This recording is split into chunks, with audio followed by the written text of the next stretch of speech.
नमस्कार, आप देख रहे हैं वीएस न्यूज 48 दिल्ली। जी हां, मैं आप लोगों को बता दूं अभी तत्काल की जो घटना है यानी कि परसों, जो कि आज अगर आपकी 16 तारीख है तो ये 14 तारीख के शाम की घटना है। 14 तारीख के शाम की घटना जो कि पटेल नगर विधानसभा क्षेत्र के अंदर में पड़ने वाला हिल मार्ग यानी बलजीत नगर के अंदर में क्षेत्र पड़ता है। ये आप लोगों को बता दूं हमारे साथ में निधि नाम की जो लड़की है, बिल्कुल घर के पास में पहुंचने के बाद में कुछ अज्ञात बदमाशों ने या यूं कहें लूटमार करने वालों ने इनके साथ में जो मोबाइल को लेकर के जो छीना झपटी करी है, इस लड़की ने काफी संघर्ष किया, उस मोबाइल को छीनने की कोशिश करी। बताया जा रहा है सीसीटीवी कैमरे के माध्यम से भी, और नवोदय टाइम्स ने जो है इसको प्रमुखता से इस खबर को छापा है और ये सबके संज्ञान में है, जो कि ये पटेल नगर विधानसभा क्षेत्र के अंदर में पड़ता है। और पटेल नगर पुलिस स्टेशन जो है वो बिल्कुल समीप ही है यहाँ पे, और ये पटेल नगर क्षेत्र थाने के अंदर में अंतर्गत में आता है। तो अभी हम ये बता दें कि तमाम क्षेत्रों के अंदर में जिस तरीके से क्राइम बढ़ रहे हैं, अगर इस क्राइम को मद्देनजर अगर रखे तो लूटमारी की जो घटना है वो लगातार बढ़ती चली जा रही है। अभी इस बच्चे के साथ में जो हुआ है, हम लोग इससे जानने की कोशिश करेंगे कि आखिर में ये घटना क्या थी और किस वजह से हुई। क्या इनको पता लगा कि हमारे पीछे कोई लगा हुआ है लूटने के लिए या कुछ छीना झपटी करने के लिए, क्योंकि लगातार आप देख रहे होंगे तमाम यहां पर दिल्ली के अंदर में इस समय क्राइम जो है वो बढ़ता चला जा रहा है। हमारे साथ में उनकी मदर है और हम साथ में ही हैं, हम लोग उनसे भी जानने की कोशिश करेंगे, लेकिन हम लोग अभी निधि के साथ जुड़ते हैं और घटना के बारे में पूरा जो है वो आप लोगों तक लेकर के आते हैं कि आखिर में अपने घर के अंदर में अगर बच्चे अगर सुरक्षित नहीं है या अपने घर के बाहर निकलते अगर वो सुरक्षित नहीं है, तो आखिर में दिल्ली कितनी सुरक्षित है, ये दिल्ली पुलिस के ऊपर में सवालिया निशान पैदा होता है। तो हमारे साथ में निधि है। निधि, आप कब की बात है, ये कितने बजे की घटना थी आपके साथ? ये 2 से 2:30 बजे के बीच की घटना थी। अच्छा। मैं कोचिंग से आई रही थी, तभी पीछे से कोई आया जिसने मेरा फोन खींचा, तो मैंने उसके साथ अपना भी फोन खींचा, पर वहाँ कीचड़ होने वजह से मैं गिर गई थी। अच्छा, वहाँ पे कीचड़ था और इस वजह से आप वहाँ पे गिर गए थे? हाथ पकड़ा था फोन मैंने, उसने इतना जोर खींचा कि कीचड़ में मेरा पैर स्लिप हुआ, मैं गिर गई। तो ये मतलब जब आप वहां से चल रहे थे तो क्या फोन पे आप बात कर रहे थे या क्या था? फोन पे हाँ बात नहीं कर रही थी, फोन मेरे हाथ में ही पकड़ा हुआ था। अच्छा। मैं घर के एकदम पास पहुंची गई थी। अच्छा। तब से वो पीछे अचानक से आए, नीचे की तरफ मुड़ा और मेरा फोन हाथ से खींच रहे थे। अच्छा, फोन उन्होंने जब हाथ से खींच लिया तो वहां पे क्या तमाम वहां पे जो पब्लिक वगैरह थी, क्या वो लोग वहां पे थे, चल रहे थे, फिर रहे थे लोग आने का? क्योंकि दिन का समय है तो जाहिर सी बात है कोई ना कोई तो। ज्यादा पब्लिक तो नहीं थी, फिर भी जब मेरे साथ फोन जब मेरा खींच रहा था तो वहाँ फिर भी पब्लिक आई थी, पर किसी ने कुछ भी नहीं करा, किसी ने भी बचाने की कोशिश नहीं करी और किसी ने भी छुटाने की। ये सबसे बड़ा सवालिया निशान होता है। आप ये समझ सकते हैं कि अगर आज इनके साथ में हुआ है, लेकिन वो किसी के साथ में अगर सामने अगर हो रहा है, तो आखिर में वो पब्लिक क्या कर रही है? 1 से 2 लोग होते हैं और 1 से 2 लोग 3 लोग वो कहां छुपे होते हैं, किस तरीके से? क्या वो पब्लिक क्या वहां पे बोल नहीं सकती थी? ये सबसे बड़ी बात होगी। क्या जब उन लोगों के साथ में अगर ऐसी घटना होगी, जब उन लोगों के बच्चों के साथ ऐसी घटना होगी, तब उन लोगों को समझ में आएगा। हम लोग अपनी वीडियो के माध्यम से आप लोगों को हमेशा जागरूक करने की कोशिश करते हैं कि आप लोग जिस तरीके से अपनी सुरक्षा अगर आप लोग करते हैं, उसी तरीके से सामने वाले की भी सुरक्षा करनी हमारी जिम्मेदारी बनती है। लेकिन फिर भी कहीं ना कहीं हम ये सोचते हैं कि वो हमारे घर का थोड़ी ना है, हमें क्या जरूरत है? आखिर में जरूरत अगर आपको नहीं है तो आखिर में कल को आपके परिवार के साथ या आपके बच्चों के साथ अगर ऐसी घटना होगी, बिहेव होगा, तो आप ये बताइए कि किस तरीके से आप अपने परिवार की रक्षा करवा सकते हैं जब आप किसी की खुद रक्षा नहीं कर सकते हैं। वहां पर रहने वाले जितने भी लोग थे, जिन लोगों ने इस घटना को देखा, सीसीटीवी फुटेज के माध्यम से आप लोगों को हमारी वीडियो में यह दिख रहा है कि आप ये देखिए कितने लोग यहां से आवाजाही कर रहे हैं, वहां पे लोग दिख गए हैं। लड़की ने संघर्ष किया, लड़की ने अपना फोन छीनने की कोशिश करी उससे कि मेरा फोन जो है मैं इससे अपना ले सकूं, और उस लड़के ने भी पूरी कोशिश करी, जो कि वीडियो के अंदर में साफ दिख रहा है कि उस लड़के ने झटका मारा इनको, तब जाकर के कहीं ये लड़की जो है वो गिरी। गिरने के बाद में इस लड़की घसीटती हुई गई है, उसके बाद इसकी पैंट भी फट गई। यानी कि आप समझ सकते हैं कि कितनी दूर तक लड़की जो है वो घसीटते हुए गई, लेकिन फिर भी उतने टाइम के अंदर में किसी ने भी उस लड़की की जो है हेल्प करने की कोशिश नहीं करी। ये सबसे बड़ी दर्दनाक घटना है कि आंखों के सामने हो रही है, लेकिन फिर भी पब्लिक जो है वो जाग नहीं रही है, ना ही वो समझा रही है। किसी ने भी आने की कोशिश करी कि आपको बचाया जाए? नहीं, किसी ने भी आने की किसी ने भी बचाया नहीं, कोशिश बचाने की नहीं कोशिश करी। नहीं। आपका क्या नाम है और क्या पढ़ाई करते हैं, क्या करते हैं? मेरा नाम निधि पांडे है। मैं CS की पढ़ाई कर रही हूँ। जनकपुरी से आ रही थी। जनकपुरी से आप आ रहे थे कि 2-2:30 बजे की बात यहाँ पहुंच गए थे आप? हाँ, यहाँ मैं पहुँच गई थी 2-2:30 बजे के बीच तो में। मतलब आपने मतलब उस दौरान उसके बीच में आपने घर वालों से संपर्क करने की कोशिश करी थी? हाँ, वैसे हम कोचिंग से निकलते थे, पेरेंट्स को बताते हैं कि हमारी इस वक्त छुट्टी हो गई है, तो वही मैंने फोन करके बस ये बताया था कि मैं निकल रही हूँ, मैं आप पहुँच गई हूँ, बस मैं तब आ ही रही थी। कितने बजे आपकी कोचिंग की छुट्टी होगी? मेरी कोचिंग छुट्टी 1-1:15 बजे के बीच होती है। हमारे साथ में इनकी मदर है, मैं एक बार इनसे जानने की कोशिश करता हूँ। क्या नाम है आपका? मनीषा पांडे। पांडे जी, आप ये बताइए हमारे को कि मतलब बच्चे ने जब आपको फोन किया होगा घर के अंदर में, तो किनके पास फोन? वो हमारे हस्बैंड का फोन था, उस पे सर अपने पापा जी के पास इन्होंने फोन? हाँ, क्योंकि हमारा फोन लड़की लेके जाती है सर, वही हम माँ बेटी का दोनों के एक में ही फोन है, अच्छा, इसलिए हाँ दोनों का एक में ही फोन है सर, इसलिए अच्छा। अपने पापा पे की क्योंकि भाई लड़की है, सुरक्षा के लिए हम भी वही सोचते हैं कि बेटा आप मेट्रो में बैठने से पहले एक बार मुझे मैसेज दे दिया करो कि मम्मी हम बैठ रहे मेट्रो में, तो इसलिए हमारी लड़की ने हमें बता दिया कि हाँ मम्मी हम बैठ के वहां तक तो बैग में डाल ली, मेट्रो से उतरने के बाद आ गया किसी का मैसेज, वही देख निकाली कि ये कौन है फोन, उसी तब फिर सोची कि मैं तो अपने घर के पास आ गई हूँ। हाँ, घर के पास में है तो अब सुरक्षित भी है, लेकिन घर के अंदर ही डाका डल जा रहा है, सबसे बड़ी बात चला जा रहा है सर कि तो बाहर के हम क्या करें, हम तो अपने बच्चों को ये सेफ कहते हैं कि हाँ बच्चे बेटा सुनसान गलियों में मत चलो, जहाँ भीड़ भड़का वहाँ सेफ्टी रखो। ये तो हमारे गेट के सामने ऐसा क्राइम हो रहा था, बच्चे को कहाँ सेफ समझे कि हमारी लड़कियां कहाँ सेफ है। अच्छा, जो दिल्ली पुलिस के जो लोग हैं वो लोग क्या यहाँ पे पहुंचे उस समय? नहीं सर, हाँ हमारी कंप्लेन करने के बाद वो कैमरा देखने आए थे। कितना टाइम लगा होगा कम से कम आने? 10 मिनट हमारे पीछे ही पुलिस आ गई। कौन सा थाने में आप लोगों ने? ये पटेल नगर थाने में। पटेल नगर थाने के अंदर में जैसे ले गए, उन्होंने लिखा FIR, तुरंत आए, इन्होंने जांच की है कैमरे की जांच करके इसके बाद फिर हमारे हस्बैंड को ले गए, FIR कॉपी मतलब किए, लिखे हैं FIR वगैरह इन्होंने लिख लिया? हाँ, FIR लिख उसके बाद में फिर क्या आश्वासन दिया इन लोगों ने कि क्या?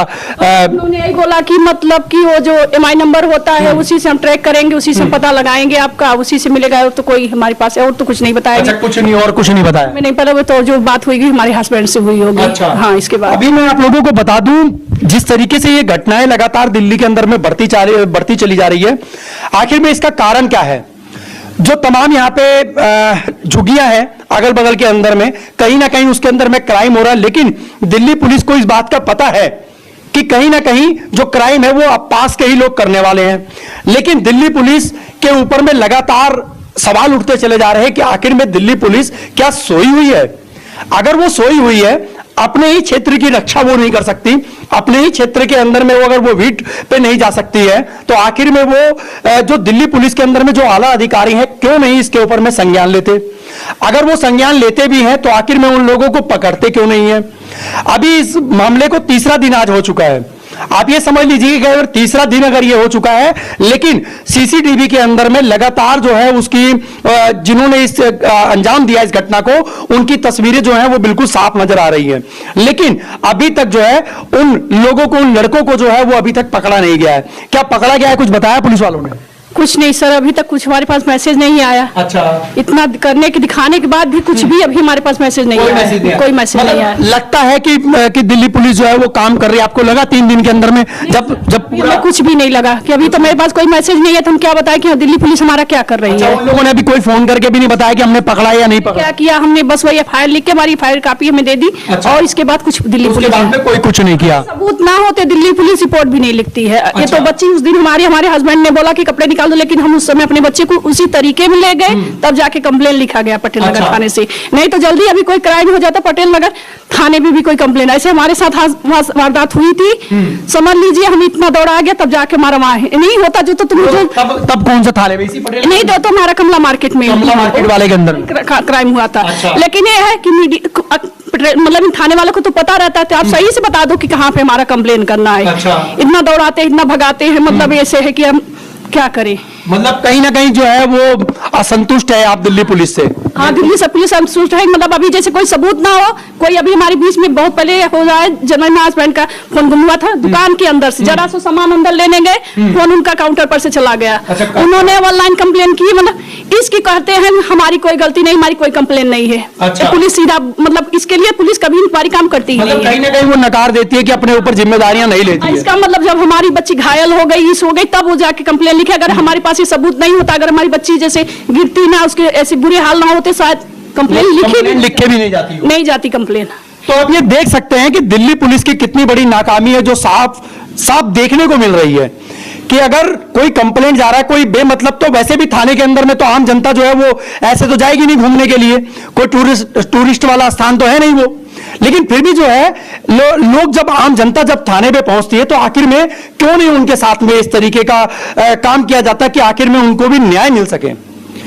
ये मैं दिल्ली पुलिस के आला अधिकारी जो यहाँ पे दिल्ली पुलिस के अंदर में बैठे हुए, पटेल नगर थाने हो चाहे आनंद पर्वत का थाना हो, आप ये देख सकते हैं हमारी वीडियो के माध्यम से कि लगातार जो है इतने ज्यादा क्राइम जो है वो पटेल नगर और आनंद पर्वत थाना क्षेत्र के अंदर में हो रहा है कि शायद ही पूरे दिल्ली के अंदर में ऐसा क्राइम यहाँ इस थाने के अलावा कहीं और हो रहा होगा।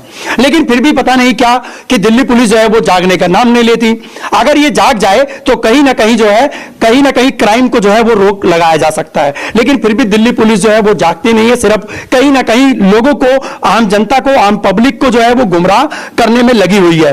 अगर उनको मोटा पैसा दे दिया जाता है तो शायद वो हो सकता है कि वो इस केस को भी बंद कर दें। आखिर में ऐसे लोगों को जिस तरीके से क्राइम अगर ये करते हैं तो क्यों नहीं इन लोगों को सजा होती, और क्यों नहीं इन लोगों को जो है इस तरीके की सजा दी जाए कि ताकि आने वाले समय के अंदर में उन लोगों को भी समझ में आ जाए कि इस तरीके का क्राइम करने वाले जो होंगे उन लोगों को भी समझ में आ जाए कि इस तरीके का क्राइम करने में हमें यह सजा मिल सकती है।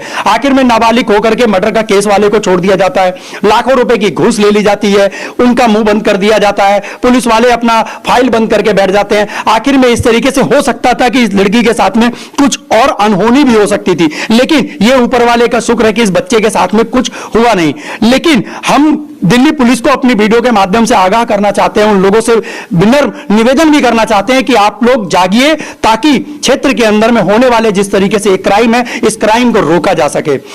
आपको लगता है कि दिल्ली पुलिस जो है अभी इस मामले में आपके साथ में खड़ी उतरेगी? लगता है आप?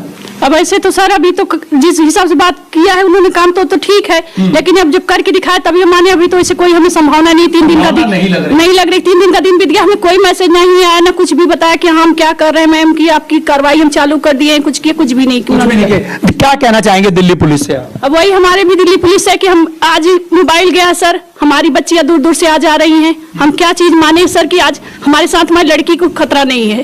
तो इसलिए जब वो छोटे ये सब क्राइम नहीं ध्यान दे रहे हैं तो हमारी बच्ची की बताइए हम कैसे सेफ माने। बड़े से बड़े क्राइम हो जा रहे हैं लेकिन उसके ऊपर में भी ध्यान नहीं दिया जा रहा है। तो जब ये छोटे मोटे तो बड़े भी क्राइम भी कभी हो सकता है सर। बिल्कुल। हम बच्चे को या तो अनपढ़ रखें या तो हम बच्चे को पढ़ाए ना। कहीं ना कहीं माँ बाप ठीक हो जाएगी जिस दिन सर, उस दिन हम लोग भी निडर हो जाएंगे, बेझिझक हो जाएंगे। अब बच्चे को 2 दिन से हमें कहीं मोबाइल का हुआ, 2 दिन से डर लगा हुआ है कि हम कैसे बाहर अभी नहीं गए, 2 दिन बच्ची भाई उस भी समय हुई, हमें कहा बेटा 2-3 दिन तुम रिलैक्स कर लो, इसके बाद तुम निकलो बाहर। उसके बाद अच्छा, अभी जब आप कोचिंग से आ रहे थे, जा रहे थे, तब अभी आपकी कोचिंग में कितने दिन का आपने गैप कर लिया? अभी 2 दिन का 2 दिन का आपने गैप कर लिया। आप ये समझ सकते हैं कि बच्चे के ऊपर में पढ़ाई का किस तरीके का असर पड़ रहा होगा। 2 दिन इनकी सीए की जो है वो कोर्स कर रहे हैं और 2 दिन 8 जुलाई को 8 जुलाई को एग्जाम है इनका। आप ये समझ सकते हैं इस बच्चे के ऊपर में पढ़ाई का एक तो दबाव भी है और दूसरा इनकी अगर पढ़ाई अगर खराब होती है तो आखिर में इसकी जिम्मेदारी जो सरकार जो लगातार ये बोलती है, केंद्र सरकार भी बोल रही है, दिल्ली सरकार भी बोल रही है कि हम बच्चों को जो है वो कहीं ना कहीं एजुकेशन जो है वो हाई कर रहे हैं। आप क्या हाई कर रहे हैं? जब इतने बड़े बच्चों के साथ में और इस तरीके से अगर घटनाएं अगर अपने घर में आकर के अगर हो जा रही है, अपने गली मोहल्ले में अगर हो जा रही है, तो आप ये समझिए कि जब आप क्राइम के ऊपर में रोकथाम नहीं लगा सकते तो आप दूसरों के ऊपर में किस तरीके का रोकथाम लगाएंगे। अभी हाल ही फिलहाल के अंदर में एक घटना हमारे साथ में साक्षी मर्डर केस का आया था। इसके अलावा और भी ऐसे तमाम केस जो हैं वो लगातार आते रहे हैं, लेकिन दिल्ली पुलिस क्या जाग रही है, क्या सतर्क है? सिर्फ वो यही वादे हैं, उनकी गाड़ियों पे बड़े बड़े हेडलाइट में लिखा जाता है दिल्ली पुलिस सदैव आपके साथ में है। क्या साथ में है ये आप लोग भी समझते हैं। हम लोग उन लोगों को भी आगाह करते हैं कि अपने बच्चों को भी आप लोग सुरक्षित कीजिए। अगर दिल्ली पुलिस अगर अपनी जिम्मेदारियों से अगर पीछे हटती है तो कहीं ना कहीं अब घर वालों की जिम्मेदारियां ये बन जाती है कि अपने बच्चों की सुरक्षा वो खुद करे, क्योंकि दिल्ली पुलिस को जिस तरीके से हमारे ही दिए हुए टैक्स के पैसों से उनके घर का जब राशन आता है तो आखिर में वो अपनी जिम्मेदारियों को क्यों नहीं निभाती। जब हम कुछ काम करने जाते हैं हमें मेहनताना मिलता है तो हम कहीं ना कहीं उनका काम करके देते हैं, तभी हम लोगों को मेहनताना मिलता है। अगर आप लोग अपने काम को करने के लिए सिर्फ एसी के कमरे में बैठ करके अगर आप लोगों को इसी तरीके से अगर आप लोगों को सुरक्षा करनी है, आखिर में हमारे बेटी और बच्चे जो अगर वो सुरक्षित नहीं है तो आखिर में दिल्ली पुलिस जो है अपना काम किस तरीके से कर रही है ये साक्षात आप लोगों को दिख रहा होगा। मैं अपनी वीडियो के माध्यम से तमाम उन लोगों को भी यही कहना चाहूंगा कि अपने बच्चों की रक्षा जो है वो आप लोगों को अब खुद करनी पड़ेगी, क्योंकि दिल्ली सरकार कहीं ना कहीं जो है वो सोई हुई पड़ी है। उन लोगों को सिर्फ एसी के कमरे में बैठ करके उन लोगों को सिर्फ रिपोर्ट लिखनी होती है, रिपोर्ट भी लिखेंगे, पैसा मिल जाएगा तो उस रिपोर्ट को भी वो लोग लाल स्याही लगा करके उसको बंद कर देंगे। दिल्ली पुलिस के ऊपर में लगातार ये सवाल उठते हैं और क्या रहेगी आप लोगों की प्रतिक्रिया? क्या आप लोग समझते हैं कि आपके बच्चे दिल्ली के अंदर में क्या सुरक्षित है या नहीं है? आप लोग हमें इस कमेंट बॉक्स में आप लोग कमेंट जरूर कीजिएगा। और इस लड़की की जो कहानी है आप लोगों को हम यही बताएंगे कि इस कहानी को आप लोग शेयर कीजिए ताकि हर परिवार वालों को इस चीज का पता रहे कि हमारी लड़की अगर हमारे घर से बाहर निकलती है, हमारा बच्चा अगर हमारे घर से बाहर निकलता है, हमारा बेटा अगर घर से बाहर निकलता है तो कहीं ना कहीं वो हर मोड़ के ऊपर में असुरक्षित महसूस कर रहा होता है, क्योंकि उसे पता है कि जब मैं अपने घर में सुरक्षित नहीं, अपने गली में सुरक्षित नहीं, अपने जगह पे सुरक्षित नहीं हूं, तमाम लोगों के बीच में सुरक्षित नहीं हूं, तो आखिर में मेरी मदद अगर वहीं के लोग अगर नहीं कर सकते तो आखिर में हमारी मदद दिल्ली पुलिस या दिल्ली सरकार या केंद्र सरकार किस तरीके से करेगी। बाकी आप लोगों की प्रतिक्रियाएं क्या होगी आप लोग हमें कमेंट बॉक्स में आप लोग कमेंट कीजिएगा। मेरे कैमरामैन बब्बन कश्यप के साथ मैं आपका दोस्त व्यास कुशवाहा। जय हिंद, जय भारत।